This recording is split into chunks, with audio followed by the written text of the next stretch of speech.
بسم اللہ الرحمن الرحیم۔ ماں باپ کی ابتدائی ذمہ داریاں۔ نمبر 1، نو مولود بچے کے کان میں اذان۔ حدیث عن ابی رافع رضی اللہ تعالی عنہ قال رأيت رسول اللہ صلی اللہ علیہ وسلم اذن فی اذن الحسن بن علی حین ولدته فاطمة بالصلاة او کما قال صلی اللہ علیہ وسلم۔ ترجمہ: رسول اللہ صلی اللہ علیہ وسلم کے آزاد کردہ غلام حضرت ابو رافع رضی اللہ عنہ سے روایت ہے کہ میں نے رسول اللہ صلی اللہ علیہ وسلم کو اپنے نواسے حسن بن علی رضی اللہ عنہ کے کان میں نماز والی اذان پڑھتے ہوئے دیکھا جب آپ کی صاحبزادی فاطمہ رضی اللہ عنہا کے یہاں ان کی ولادت ہوئی۔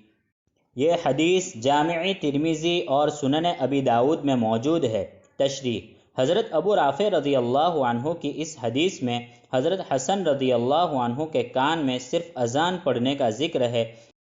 لیکن ایک دوسری حدیث سے جو کنز العمال میں مسند ابو یعلا کی تخریج سے حضرت حسین بن علی رضی اللہ عنہما سے روایت کی گئی ہے، معلوم ہوتا ہے کہ آپ نے نو مولود بچے کے داہنے کان میں اذان اور بائیں کان میں اقامت پڑھنے کی تعلیم و ترغیب دی، اور اس برکت اور تاثیر کا بھی ذکر فرمایا کہ اس کی وجہ سے بچہ ام الصبیان کے ضرر سے محفوظ رہے گا جو شیطانی اثرات سے بھی ہوتا ہے۔ ان حدیثوں سے معلوم ہوا کہ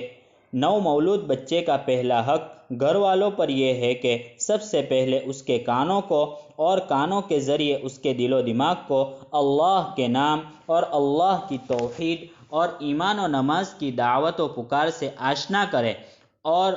اس کا بہتر سے بہتر طریقہ یہی ہو سکتا ہے کہ اس کے کانوں میں اذان و اقامت پڑھی جائے۔ اذان و اقامت میں دین حق کی بنیادی تعلیم اور دعوت نہایت مؤثر طریقے سے دی گئی ہے، نیز ان دونوں کی یہ تاثیر اور خاصیت بہت سی احادیث میں بیان کی گئی ہے کہ اس سے شیطان بھاگتا ہے، اس لیے بچے کی حفاظت کی بھی یہ ایک تدبیر ہے۔ رسول اللہ صلی اللہ علیہ وسلم نے پیدائش کے وقت نو مولود بچے کے کان میں اذان و اقامت پڑھنے کی تعلیم دی، اور جب عمر پوری کرنے کے بعد اس کو موت آ جائے تو غسل دے کر اور کفنا کر اس پر نماز جنازہ پڑھنے کی ہدایت فرمائی۔